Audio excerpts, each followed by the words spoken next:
আগামী 23শে জানুয়ারি মা সরস্বতীর আগমন হবে, সেই কারণে চলছে জোর কদমে ওনাকে তৈরি করার কাজ। কিছু পেন্ডেন্ট কালার হয়ে বার্নিশ করে রোদে দিয়েছি। এক্ষেত্রে আজকে তোমাদের দেখাবো আমি কোন বার্নিশ দিয়ে এবারে পেন্ডেন্টগুলোকে বার্নিশ করেছি। আমি বিডলাইটের উডফান বার্নিশটা ইউজ করেছি।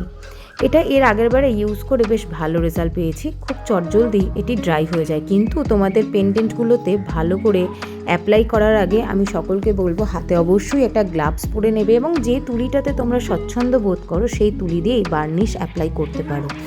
এবং আমার যেহেতু অতটা অভ্যেস নেই ক্যামেরার ভিডিও করে এগুলো দেখানো, তবু আমি চেষ্টা করেছি যতটা ডিটেলসে তোমাদের সাথে ভাগ করে নেওয়া যায়। বার্নিশ যতটা সম্ভব, যেহেতু এটা উডেন বার্নিশ সেহেতু তোমরা যতটা সম্ভব একটু কম পরিমাণে ইউজ করবে, কারণ তাতে চিট ভাবটা কম হবে। যদিও এটি খুব তাড়াতাড়ি শুকিয়ে যায় এবং চিট ভাবটা একেবারে থাকে না বললেই চলে। এশিয়ান পেইন্টসের যে উডফান বা উডেন বার্নিশটা রয়েছে সেটা কিন্তু বড্ড চ্যাটচ্যাটে। আমি যতবারই ব্যবহার করেছি রেজাল্ট খুব বাজে পেয়েছি, সেই কারণে এবারে অনেকে সাজেশন অনুযায়ী এই পিডলাইটের এই উডফান বার্নিশটা ইউজ করেছি। কেমন হয়েছে তোমরা জানিও। দেখা হবে নেক্সট ভিডিও।